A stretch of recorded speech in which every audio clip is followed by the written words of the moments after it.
Well, welcome back to the studio and Happy New Year. I thought I'd start the year off with some reflection on the previous year, 2025. Not the easiest year.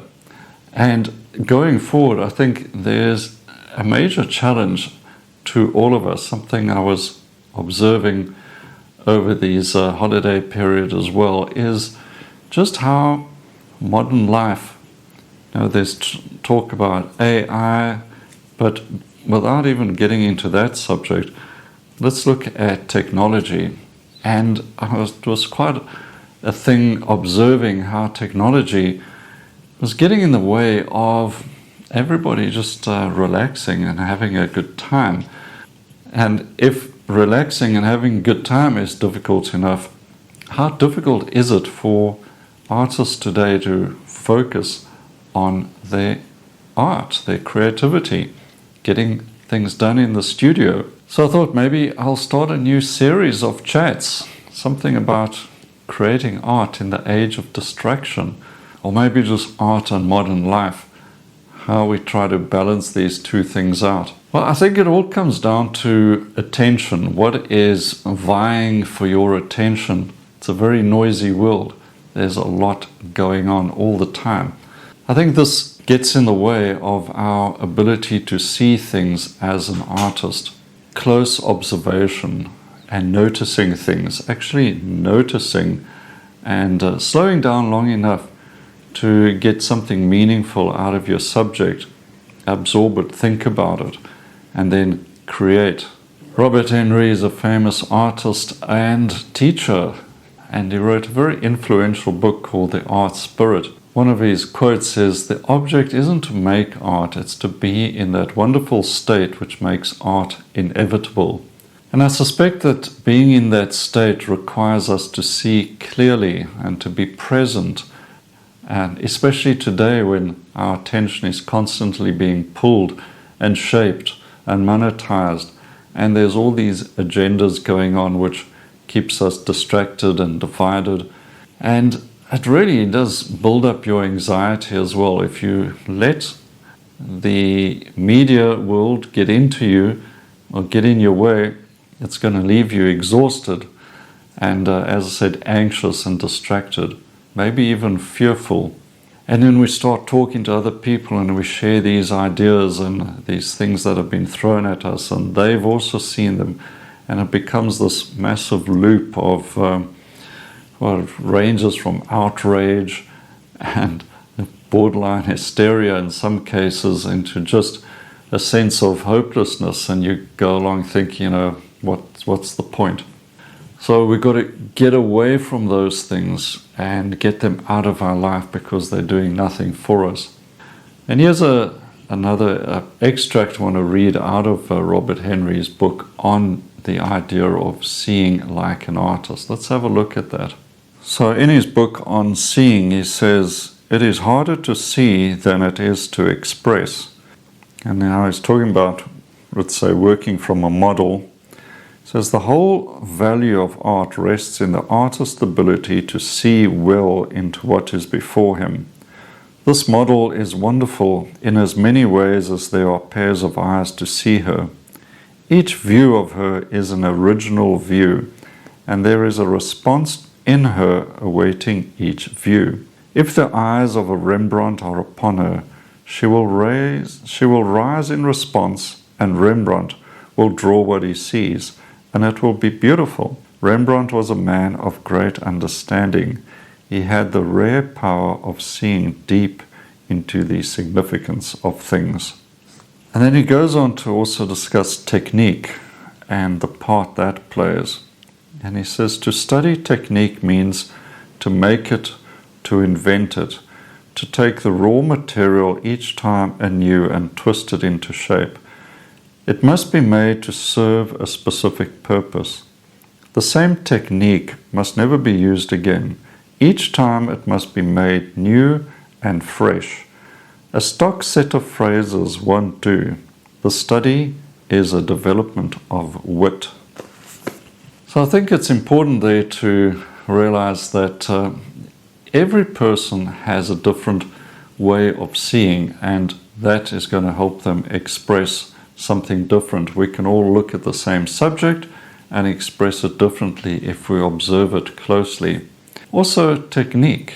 Technique is not the objective, it is just the means to express what we see. Ideally, the technique remains invisible. The viewer only has to appreciate what the artist sees. So we must see the relationships of light and shadow, and color and temperature and mood and gesture. And this leads us to a connection with the subject and our own art spirit. Seeing is an active choice, it's not a passive act. Things that are passive that get in our way are doom scrolling and just flicking through channels on the TV. All of that is distraction. Don't just look at the world, we've got to actually see and seek it out, seek the essence, understand it. Now it's become harder and harder to do this because, as I said, we live in an age of constant interruption, and screens are training us to just skim over things, to get that soundbite, to react, to make us either feel outrage or fear. And all of this is dividing our attention and dividing us, keeping us all off balance. Who really needs more drama in their life? Did you go through a drama-filled holiday season? Did you notice how people find it so difficult to concentrate and focus, have a decent conversation? Do people sit down and instead of having real conversation, do the cell phones come out and everyone's scrolling? And then you've got to show somebody a reel or a meme and expect that to be conversation. I want to get us seeing these things, the things that are getting in our way, and to develop the insight and just the self-discipline to put that aside, switch off the phone, put it on mute, and get to focus on your creativity, your painting. Observe the subject. What do you want to say about it? Take this opportunity to start the year and recommit to getting your time back and your attention back into your control. It's not about multitasking, it's about unitasking. That should be the goal. So when you paint, you're training your mind to stay with one thing. Work on that idea. Tie your mind and your thoughts into the subject. Explore it. Paint the same subject many times. Like Robert Henri was saying, just running through a few stock phrases isn't enough to have a meaningful conversation or maybe write a book or an essay. What you need to do with your studies is it helps you to develop your wit. In other words, your understanding, and to be able to communicate in what may seem like even an effortless way, something fresh. Just another thought as well is the issue of fear. We know how fearful we can be if we let perfectionism and things like that get in the way, but also the fear of what's going on in the world, what might happen this year. It's all going to be doom and gloom. No, it's not really. The world will carry on the way it carries on. All we can control is ourselves and our response, how we react. And our job as artists is to just calm down a bit and show the world that beauty and meaning and seeing things is just as important, maybe more important than it's ever been. Some inner clarity. So we don't just react. We can remain quiet, contemplate, be calm. Give that sense of calmness to others. Let that calmness help other people as well. So a new year isn't about grand resolutions, or maybe just this change is quite a big step for you and for others. But I think if we just take a bit of time and step back and put those distractions aside and recognize them for what they are, Let's have more analog moments. I just want to say we had an analog moment on Christmas morning when the Wi-Fi went down. And people were a little tense about that. They wanted to check their messages. Oh, Christmas messages coming in. We're sending messages out. But what about all of us that were in the room? That's where the focus should have been. So we had an analog moment and could put all of those messages and alerts aside and focus on real people, real conversation. It was actually a really nice little moment.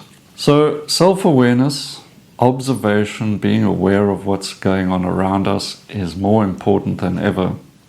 And decide, are you happy with the way that you are dealing with your circumstances? Is your art getting the attention it deserves? Is there something you can improve just by taking things a little calmer and making some time? So that's the thought, less drama, less distraction, and I hope we can get back into some great painting this year. So if that sounds like a good idea, make sure you've subscribed to this channel as well, because I'm going to be doing a few things differently this year, bringing in a bit more watercolor as well. I also want to invite you to join me on my membership channel, where we can get together each month and do some focused painting, really get to know a subject.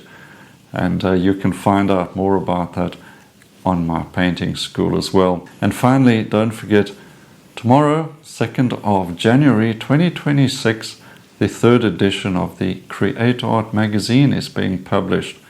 If you haven't heard about that yet or haven't got your copy, have a look at the free subscription. Yes, it's free and it'll always be free. You can subscribe and get your digital copy every 2nd month. So check that out in the description, the Create Art magazine. I know you'll enjoy it, and it's packed with inspiration. So with that thought, I wish you all the best for the year and a little more creativity in the coming 12 months. Well, until next time, happy painting and cheers for now.